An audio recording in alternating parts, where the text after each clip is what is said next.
Bom dia a todos. O programa Hora 10, emissão desta sexta-feira, com Marta Cília e Mário Rodrigues na assistência técnica. Na emissão de hoje vamos falar sobre um projeto editorial, A Pátria. É um jornal da comunidade científica de língua portuguesa, propriedade da Ponte Editora. Connosco está Diogo José Costa Góes, é editor-chefe de A Pátria desde 1 de janeiro. Desde já saúdo, muito bom dia. Bom dia, Marta. Bom dia, Diogo Góes. O Diogo Góes é licenciado em Artes Plásticas, Pintura, pela Faculdade de Belas Artes da Universidade do Porto. É artista plástico, expõe habitualmente em mostras individuais e coletivas, tem sido assim no país, no estrangeiro. É também atualmente o curador na Galeria Marca de Água, é professor assistente convidado do Ensino Superior no ISAL, no Instituto Superior de Administração e Línguas da Madeira, onde leciona História da Arte e História de Portugal, na licenciatura de Turismo. É também investigador nas áreas do turismo no Centro de Investigação Científica do ISAL. Diogo Góes, este é mais um desafio, dentre os muitos que vai acolhendo e abraçando.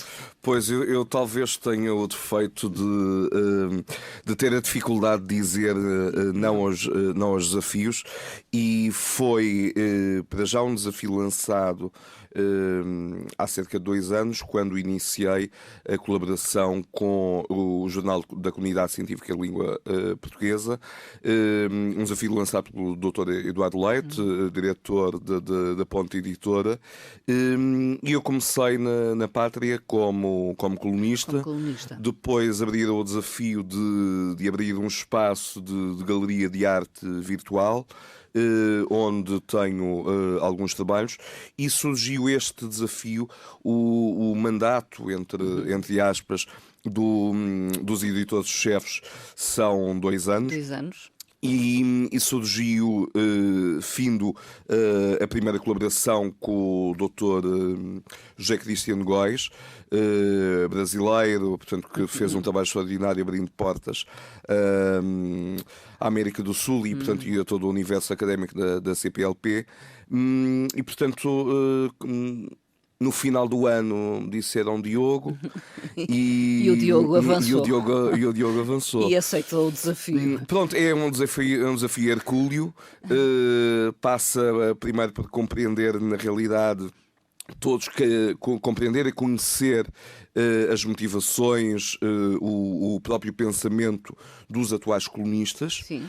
E o que é o projeto editorial, na sua gênese, suponho, não é? Sim. Portanto, neste momento, aquilo que está definido em consonância com a direção e a administração, portanto, a Pátria tem 3 valências. Uma valência de coluna de opinião técnica e científica, cujos colunistas são maioritariamente investigadores ou académicos de das mais importantes universidades ou centros de investigação da CPLP, divergindo em várias áreas do conhecimento, desde a gestão, a economia e finanças, à cultura, à história, às letras, portanto, a todos o universo do conhecimento científico. Às ciências, naturalmente. Depois um outro vetor que prende-se com... A Pátria não deixa de ser um jornal registado na ERC, e, portanto, tem também uma valência de noticiosa, com especial enfoque em notícias que falem da língua portuguesa, falem da investigação científica, nomeadamente dirigida aos países de língua oficial portuguesa, e o universo cultural. E, portanto, estes 3, pensar em investigação, educação, cultura, muitas das vezes nem sempre são estes os assuntos da imprensa generalística. Sim, não dá destaque muitas vezes a essas áreas. Porque provavelmente não vende, porque provavelmente não cativa um grande público, e é também um trabalho acho eu, da comunicação social, porque exatamente porque tem esta vocação social, fazê-lo, cumpri-lo, de divulgar aquilo que de pequeno, aparentemente pequeno, se faz em cada um dos países da CPLP e maximizar o impacto. Nós estamos a falar de um universo de visualizadores. Esta palavra é leitores estranha. Também. É, que leem no ecrã, digamos sim. assim. Online. Estamos a falar de um universo de cerca de 8 milhões entre docentes do ensino superior, entre investigadores, entre discentes, de um universo da CPLP, e, portanto, é um tecido crítico imenso ao qual nós podemos chegar. Neste espaço dos últimos 2 anos, a Pátria nasce salvo memória, em 2018. É muito recente, então. E, portanto, de um projeto de empreendedorismo do Dr. Eduardo Leite, portanto, com o financiamento do Madeira 2020. E, portanto, faz todo o sentido esta caminhada. Temos conseguido, só mesmo para concluir esta ideia, temos conseguido um universo de mais de 1,5 milhão de visualizações assíduas. Temos já publicado cerca de 1.700 artigos de opinião técnica e científica, e neste momento temos mais de 7 dezenas de colunistas, entre colunistas residentes e autores convidados a publicar na Pátria.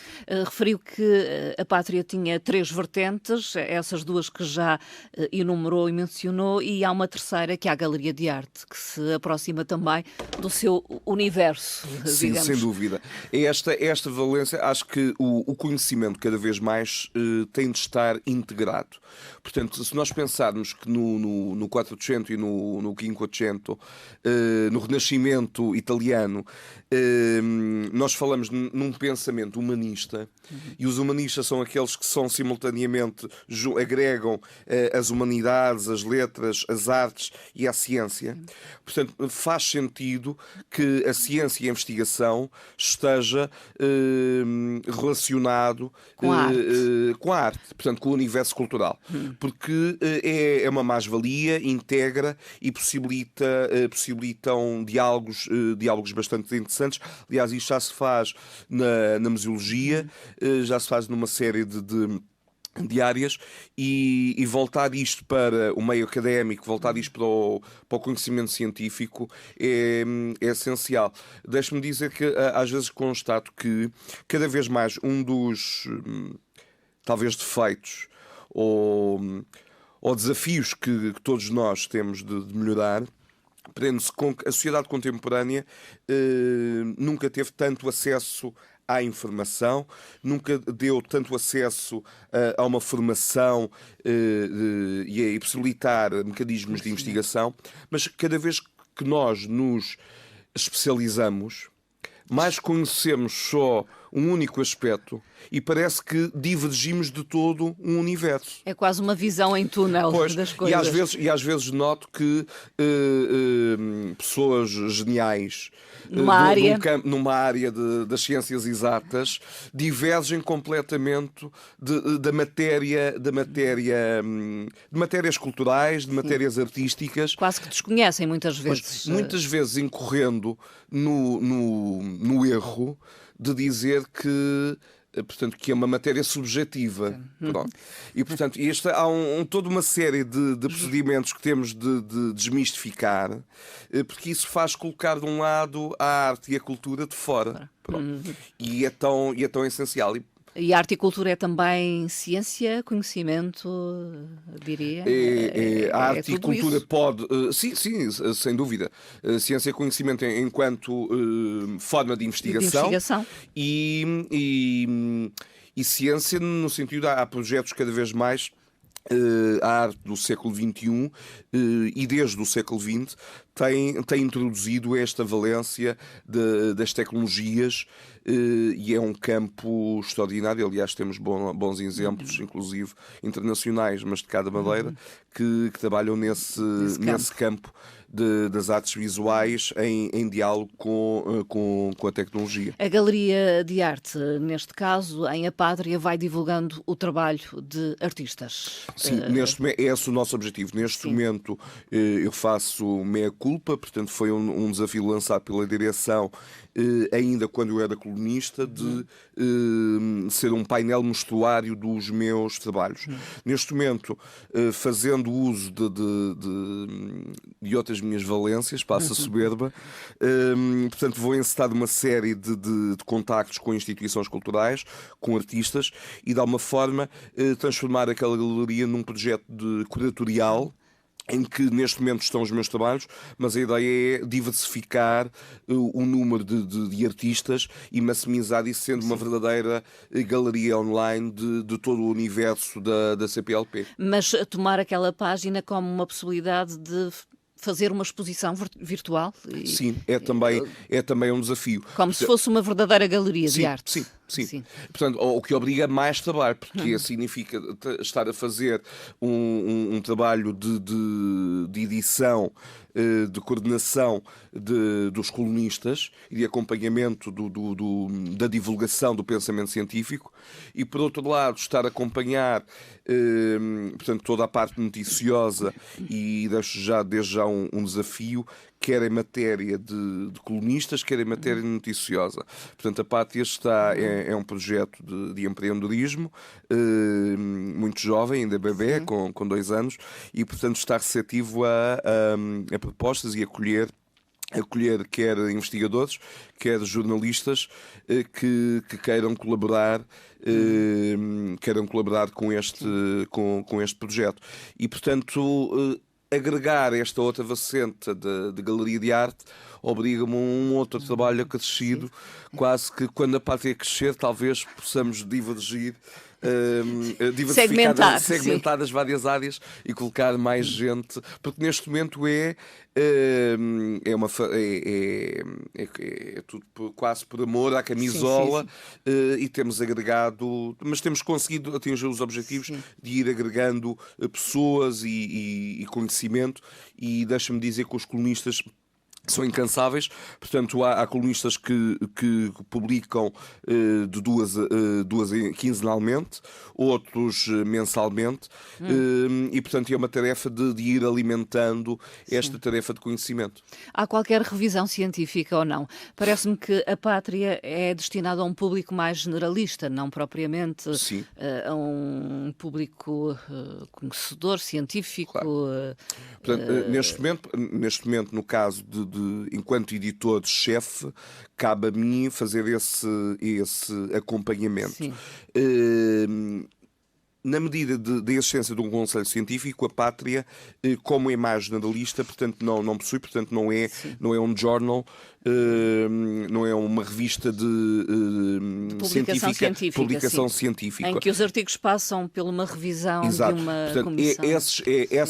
Essa modalidade faz parte da outra faceta da Ponte Editora, que detém cerca de 2 dezenas de publicações, essas sim científicas, revistas por pares, com conselhos científicos, com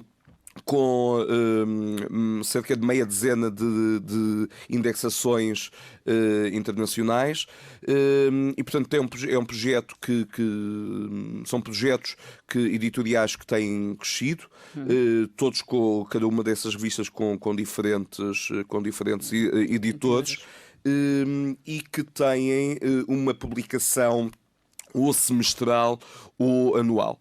E por áreas, tanto quanto percebo, uma de história, património e cultura, economia, enfim.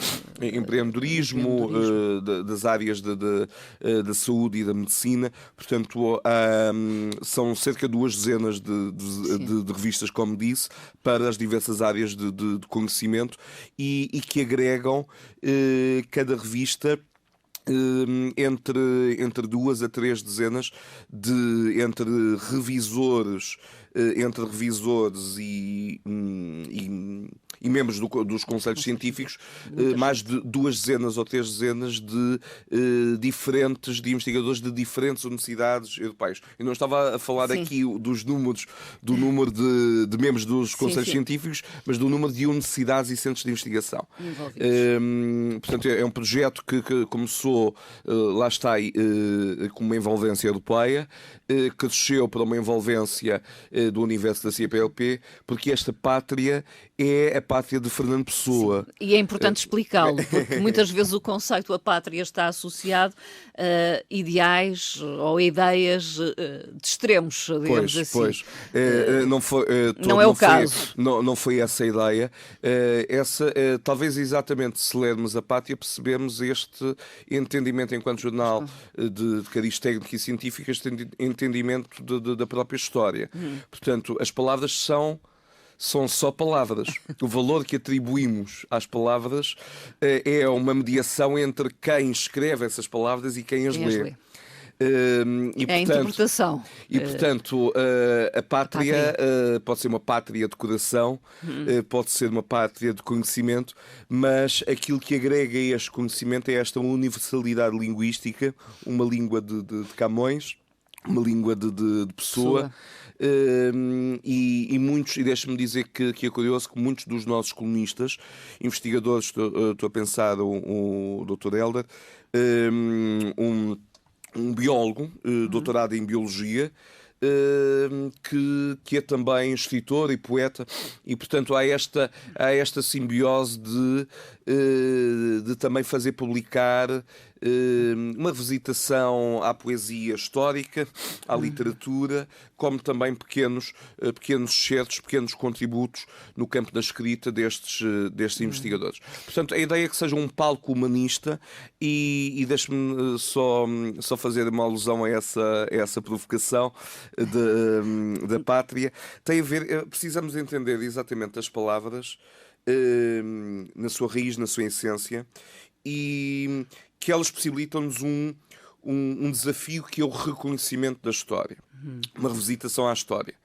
E isso só acontece, essas valorações de um cariz, de um revivalismo nacional, porque exatamente nós, tantas vezes ao longo das nossas vidas, da nossa história, parece que o ser humano tem atos temporais que não sei se como catarse de querer esquecer os erros, mas nós não devemos esquecer os erros. Precisamos exatamente lembrá-los para que eles não se repitam.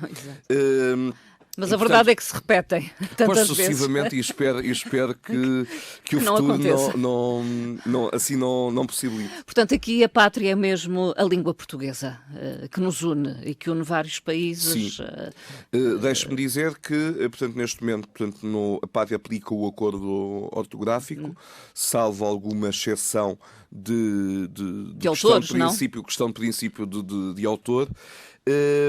Mas há este binómio dos autores que escrevem em português do Brasil, os autores que escrevem em português de Portugal. Países como, ou de países como Angola, Moçambique, Cabo Verde. E, portanto, há elos comuns, há um pensamento científico que é universal. Nós, afinal, estamos a ler os mesmos autores.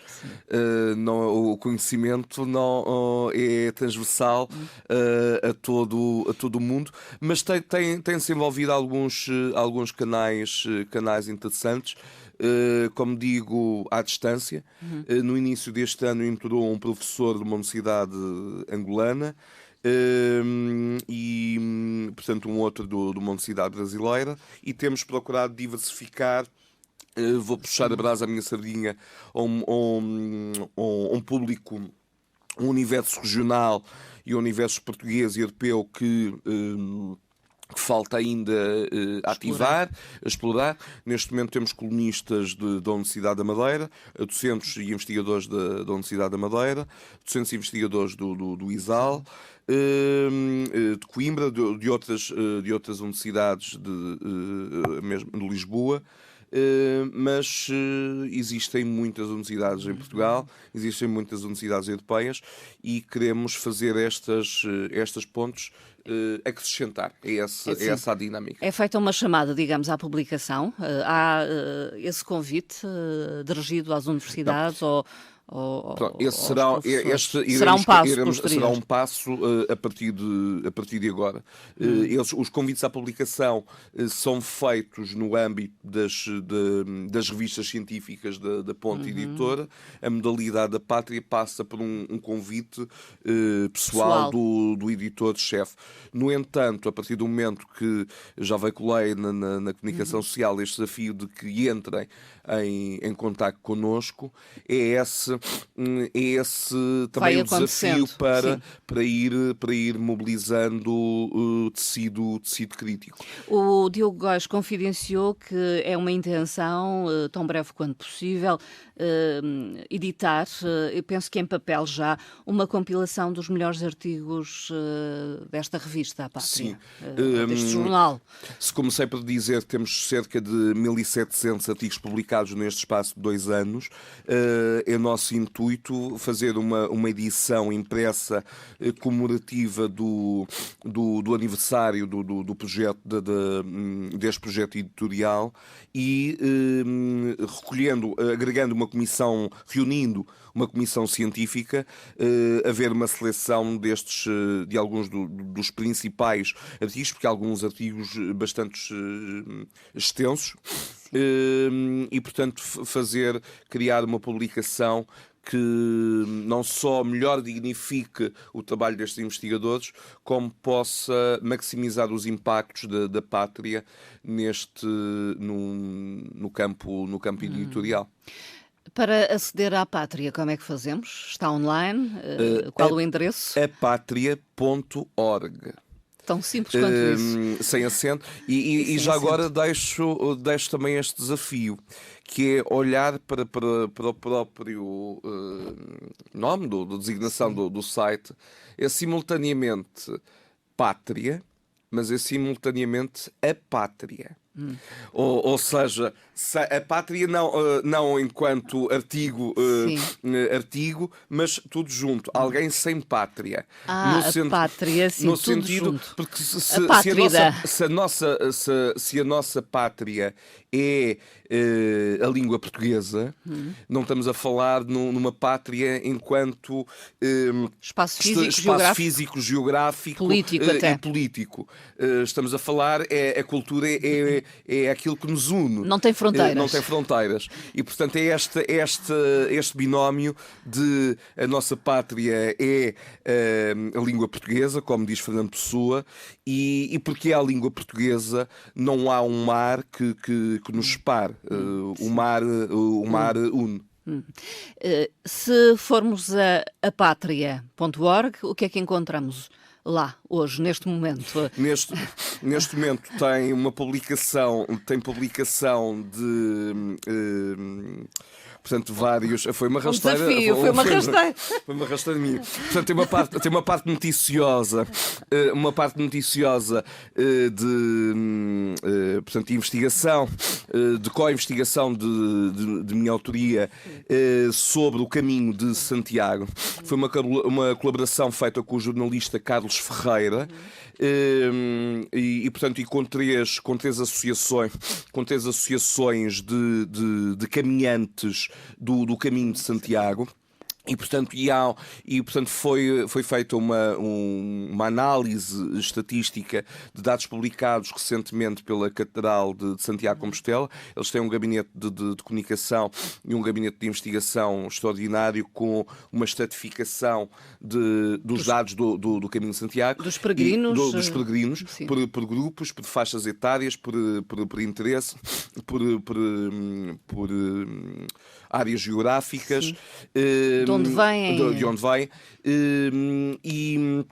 E concluiu-se que, portanto, em relação a 2019, o ano 2020 foi afetado por esta pandemia e ainda há continua. muito menos peregrinos. E, portanto, tivemos, portanto, o caminho de Santiago, os caminhos de Santiago, são vários, tiveram uma redução percentual de cerca de 85%. Há um outro aspecto que prende-se com a diminuição da frequência dos caminhos dos peregrinos que têm origem em Portugal, também está presentificado, mas um outro aspecto interessante que é do caminho minhoto e do caminho do Arieiro, do Arreio. Peço desculpa agora. Eu não conheço os caminhos de São Tiago, mas pronto, um que sairá do Minho e um outro que sim, exato, sairá de outro ponto do país. Está identificado no artigo. Cerca de um terço da população, um terço dos peregrinos que saem de Portugal partem a partir de Braga. E, portanto, foi esta reflexão que é feita, e, portanto, foi realizada uma entrevista a 3 especialistas, presidentes de associações de peregrinos. Uma delas foi conduzida em galego, as outras 2 em português, e, portanto, é um artigo extenso de investigação que irei continuar para o campo da investigação científica e que se produz. E reparem, portanto, este foi acompanhado, depois fontes, foi trabalhado em direto em relação direta com o jornalista Carlos Ferreira e com entrevista, como disse, a estes 3 especialistas e presidentes de associações locais. Mas tinha sido feita uma nota à imprensa por via de algumas associações de amigos dos Caminhos de Santiago, e isso chegou à imprensa local, regional do norte do país com pouco impacto. E tratando-se de conhecimento científico na área do turismo, em matéria de investigação, fazia todo sentido. Portanto, foram eles próprios a contactarem a Pátria e a lançarem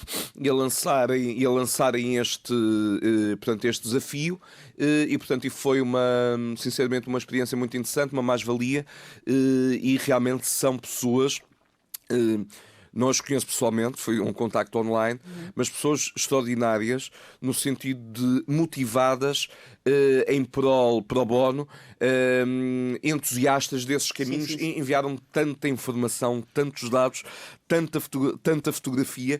Eles são assíduos peregrinos, assíduos frequentadores desses caminhos, e falam deste binómio. Se por um lado existia em alguns percursos um excesso e que poderia degradar algum destino, por outro lado, agora é a ausência. A questão, a própria receita económica que geram possibilitava a recuperação. Possibilitava também a conservação paisagística, a valorização e a divulgação do património cultural edificado. E, portanto, provavelmente temos de encontrar um meio termo de sustentabilidade, porque caminhos de Santiago desertos fazem com que fiquem ao abandono e contribuem para a degradação do património histórico edificado, e afetam claramente toda uma economia local que, desde há vários anos, estruturou-se nesta dependência de um turismo religioso. Portanto, abrindo a pátria.org, encontrará esse artigo sobre a pandemia e os reflexos da pandemia nos caminhos de Santiago. Sim. E foi em matéria de cariz de opinião científica, tem um sobre sustentabilidade, desenvolvimento sustentável, de uma investigadora brasileira, uma investigadora em finanças e gestão pública e na área do ambiente, e ela faz outra vez esta ideia de binómio de correlacionar áreas. Aliás, a maioria dos investigadores da Pátria são interessantes porque, tendo uma determinada formação, mas há qualquer coisa que os direciona para outro caminho e fazem conseguem muito bem fazer esta relação. Portanto, este artigo, no fundo, é uma visão crítica do estado de desenvolvimento social, económico e humano em que o mundo, e eu falo do mundo porque vivemos numa economia global e uma cultura global, que o mundo se defronta, e desta percepção de que provavelmente desenvolver ferramentas e instrumentos para uma maior sustentabilidade ambiental pode ser o garante, a garantia de um novo modelo de desenvolvimento económico mais sustentável e, por conseguinte, um melhor desenvolvimento social. Porque num ambiente que é extremo, eu penso. Dou-vos um exemplo. Às vezes as pessoas não têm essa percepção do como a degradação ambiental irá afetar o impacto, nomeadamente social, e na exclusão. Se nós pensarmos que o aumento da temperatura, as alterações climáticas provocam cada vez mais, ao longo destes vários anos, fenómenos de seca intensiva em África. A seca intensiva em África limita a produção agrícola, leva à fome, leva ao descontentamento, à violência, leva à imigração das populações, e elas buscam aquilo que consideram um lugar seguro. O ideário de seguro, de segurança, de sucesso, que é o mundo ocidental.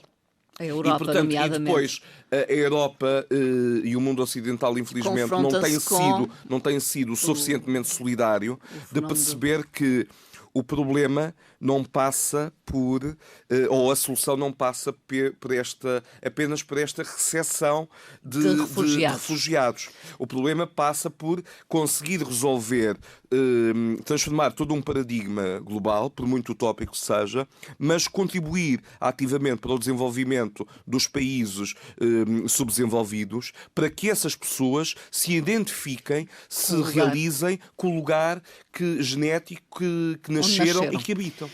Ainda que a União Europeia, por exemplo, faz esse tipo de política de apoiar o desenvolvimento nesses países ditos subdesenvolvidos ou em vias de desenvolvimento, ainda que seja, ou que fique aquém daquilo que é necessário. Não me cabe a mim estar a quantificar, mas pelos vistos ainda não é suficiente. Não é suficiente. Enfim, encontramos também em apátria.org neste momento uma referência a João Cotileiro, que faleceu recentemente. Quer em nome pessoal, quer em nome de outros investigadores, foram feitas várias homenagens. Quer não só o João Cotileiro, como agora recordo-me também o Carlos do Carmo, e portanto dar uma outra visão.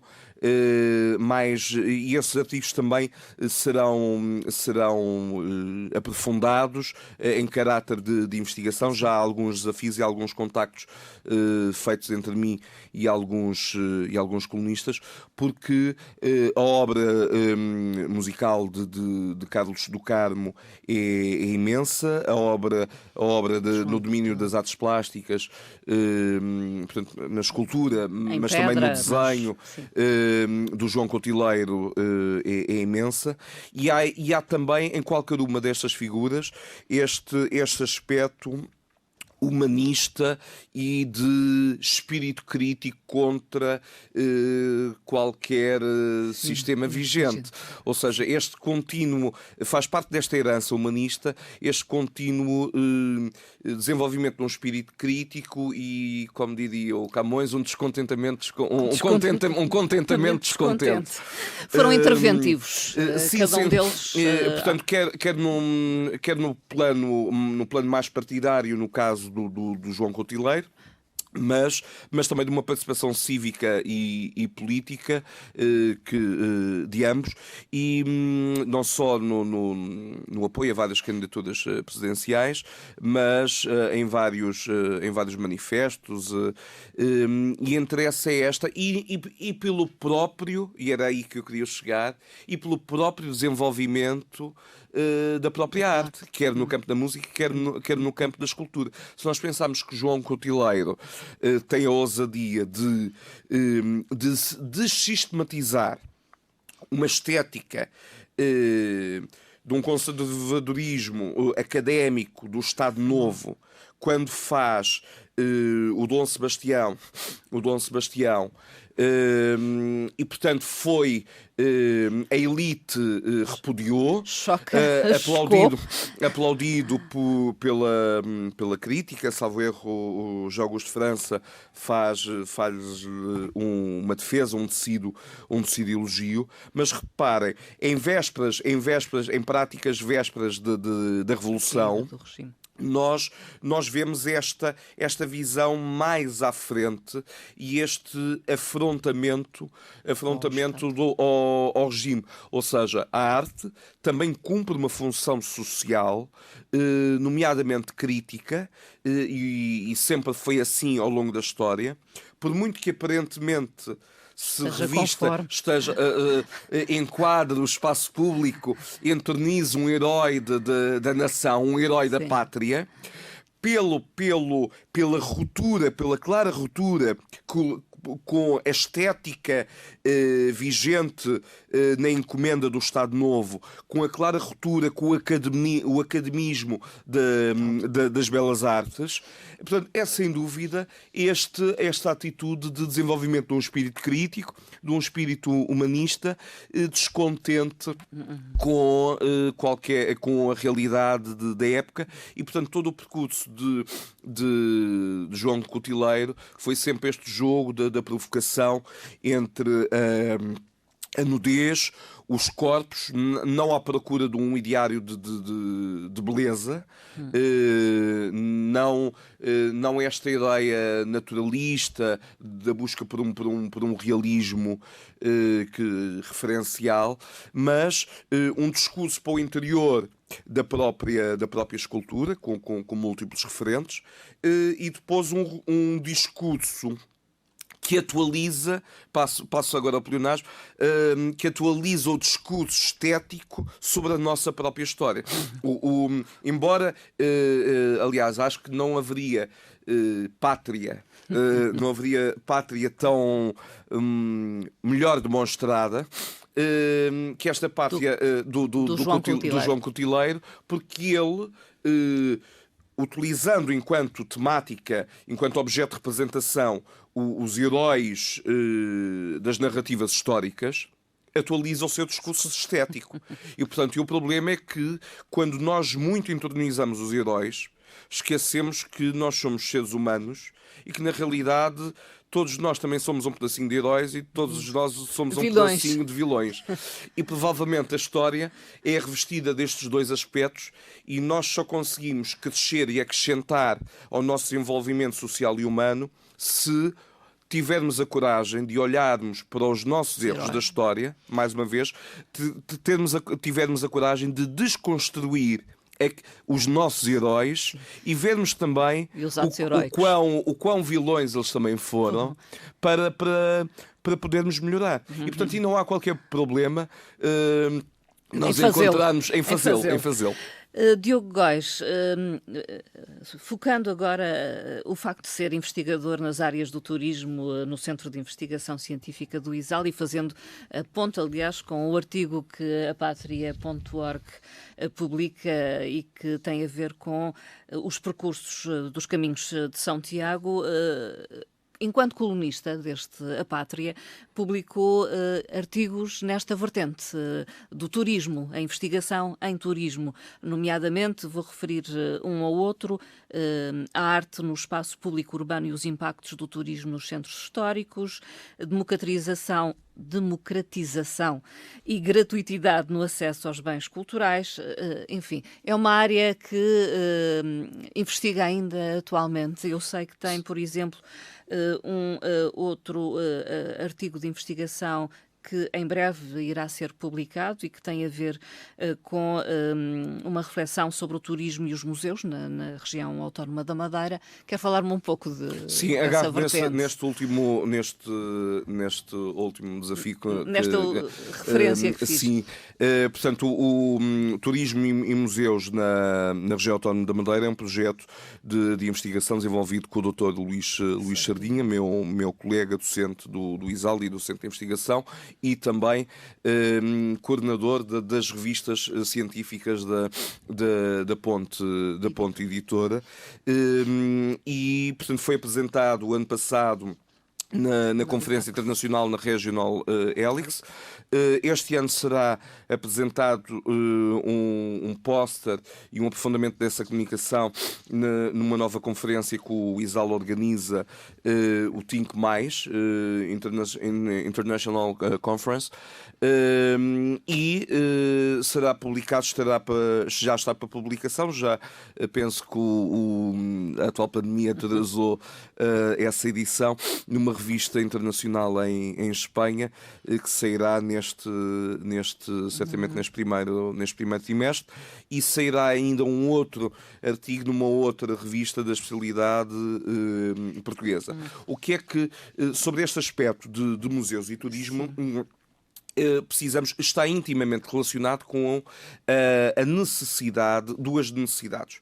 Uma de uma apregoada democratização cultural que se fala se quisermos, desde a Segunda Guerra Mundial no contexto europeu, e portanto já lá vão várias décadas, e por outro lado esta ideia de sustentabilidade das estruturas e das instituições culturais. O que é importante perceber cabe aos decisores públicos ou às chefias das instituições culturais e museológicas, no caso de terem uma independência própria para esse efeito, para decidirem se a estratégia é de facto cumprir a missão dos museus, muito bem definida pelo ICOM, muito bem consagrada em vários documentos legais, que é atuar na comunidade onde se inserem e ser o repositório da memória dessas comunidades, desenvolvendo esta investigação e cumprindo a vocação social, que é aproximar as comunidades da sua revisitação à sua própria memória, ou se ao invés é, infelizmente, aquilo que acontece, um polo de atração que responde a uma necessidade económica de um modelo de desenvolvimento assente no turismo. E o que é que nós vemos com a atual realidade pandémica? Este estudo foi feito antes da pandemia. Sim. Museus estruturados, como no caso da Madeira, dados até 2018, os dados de 2019 já melhoraram, este estudo não reflete, porque já estava concluído. Nós vemos que 63% do público que frequenta os museus são estrangeiros. E, portanto, nós vemos provavelmente nós não estamos a cumprir a razão primeira, que é atuar na comunidade, espaço, porque quanto mais nós dirigimos esta ideia de o museu vai trazer o objetivo, vamos criar um museu, eu tantas vezes ouço isto na comunicação social, decisores públicos a dizerem vamos criar um novo museu porque isso vai atrair mais turistas. Portanto, estamos a começar ao contrário. De forma errada, talvez. Nós temos de primeiro perceber se faz sentido para os locais, mais museus, para a comunidade local, diferentes museus para os locais, para a comunidade onde se insere, porque senão há uma distopia. entre construímos um avatar no meio de uma comunidade e a comunidade não entra lá. Rejeita, sim. Rejeita. E, portanto, as instituições culturais são um principal, à semelhança das universidades, são um principal veículo de integração, porque são aqueles que melhor preservam o pensamento e podem potenciar o desenvolvimento de um espírito crítico. Por muito que não seja, provavelmente, do interesse, como digo, desde a Segunda Guerra Mundial, das democracias, desenvolverem, incentivarem muito este espírito crítico. E, portanto, é uma tarefa que cabe aos investigadores e aos académicos tentar desconstruir. Por outro lado, constatamos por entrevistas que, e por investigação com outros autores de referência, que ao perguntamos aos habitantes locais porque é que não vão aos museus, e eles respondem-nos porque isso é coisa para turistas. Portanto, há essa ideia já. E porquê? Tem essa ideia e depois, e progressivamente, isso faz com que as pessoas se afastem porque não compreendem. Aquele lugar não é deles. Porque não compreendem. Não compreendem. Porque o lugar não é deles, porque é para os outros. E podem construir que os outros são mais conhecedores do que eles e, portanto, deixa-me utilizar na gíria popular, portanto, é uma pescadinha de rabo na boca. Os museus cada vez mais têm feito um trabalho extraordinário desde há várias décadas por via dos serviços educativos, mas falta ainda dar um clique, porque a pandemia veio constatar que sem escolas e sem turistas, os públicos reduziram-se dramaticamente. E, portanto, é um tema que me interessa. Continua a investigar. Dada a minha própria formação, dado a minha própria atividade profissional, continuar a investigar de que forma os aspectos positivos do turismo, os aspectos positivos das ferramentas de democratização cultural, quer no campo dos serviços educativos, quer no campo da introdução, da mediação de públicos e do trabalho na comunidade, de artistas, de curadores e de investigadores diretamente na comunidade, quer no campo da introdução da tecnologia, mas também neste diálogo com o turismo que pode ou não contribuir para alguma sustentabilidade. Pronto. Mas eu até, num plano filosófico, eu até questiono. Eu não sei se a cultura, e isto é muito contraditório, tem de ser de facto sustentável. Porque ninguém pensa Isso é polémico, Não, porque se nós pensarmos que ninguém pensa que a educação é para ser sustentável, não é esse o objetivo da educação. A saúde não é para ser sustentável. Portanto, se nós precisamos de a educação essencial como o ar que respiramos, porque é aquilo que nos forma e aquilo que nos dá a visão para o futuro, se nós precisamos da saúde, porque é aquilo que nos garante a existência, portanto, há esta construção mitificada desde há décadas de que a cultura não é algo essencial. E isto, a resposta prende-se também nestes próprios artigos, e isto não é uma descoberta minha. Portanto, há já grandes pensadores que já estudam sobre isso. O problema é que eu leio autores da década de 60 e que os problemas... Já era esta a questão. Os problemas são exatamente estes. E se nós pensarmos agora perdi-me no raciocínio. Não, estávamos a falar da sustentabilidade da cultura. Exato. Algo que se coloca ainda mais nesta altura, não é? Pois é, porque nós mitificamos esta ideia de que a cultura não é essencial. Porquê? Associamos a cultura não ao conhecimento, mas ao entretenimento. E o problema é exatamente este. E há muita confusão. Nós levamos a cultura para o campo do entretenimento porque queremos satisfazer uma necessidade de entretenimento do turismo, dos turistas. E, portanto, confundimos tantas vezes cultura com animação turística. E ao invés de entendermos cultura como conhecimento.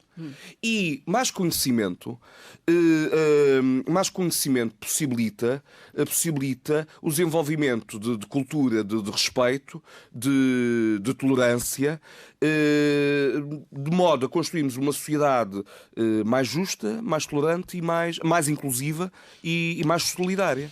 Diogo Góis, estamos no fim. A conversa prolongou-se. Tinha como objetivo dar a conhecer a Pátria, fizemos-lo. Está disponível em apatria.org. Poderá consultar todos os artigos que neste momento estão disponíveis e que vão sendo acrescentados com periodicidade regular, diária. E fica esse convite para conhecer este projeto, mais um, propriedade da Ponte Editora, a Pátria, que tem agora como editor-chefe o Diogo José Costa Góis, que aqui esteve comigo esta manhã, que é artista plástico, também professor do ensino superior e que atualmente tem uma exposição, já não há tempo para falar, mas uma exposição coletiva que está patente em Gondomar. As Mãos Múltiplas é o título da exposição. Em breve haverá novidades, ou não? Uma resposta portanto, muito curta. Cada vez que eu me meto, peço a expressão, em mais trabalhos hercúleos, portanto, torna-se mais difícil, sou sincero, torna-se mais difícil dedicar-se à sua arte. Portanto, participar em coletivas é sempre um desafio, porque é pensado especificamente para uma exposição. Muito rapidamente, esta exposição chama-se Mãos Múltiplas, com curadoria de Agostinho Santos, no Auditório Municipal de Gondomar, e, portanto, é a duas mãos. Portanto, os artistas, a duas, neste caso a quatro. Portanto, cada artista desenvolve um trabalho e que é continuado pelo neste caso, pelo Agostinho Santos. E, portanto, é uma exposição que me enriquece. Participou Cisa Vieira, Albuquerque Mendes, tantos grandes nomes que me dão vaidade e me acrescentam nesta tarefa de continuar a aprender. Diogo Góis, muito obrigada, muito bom dia. Bom e dia. Até uma próxima oportunidade. Até uma próxima.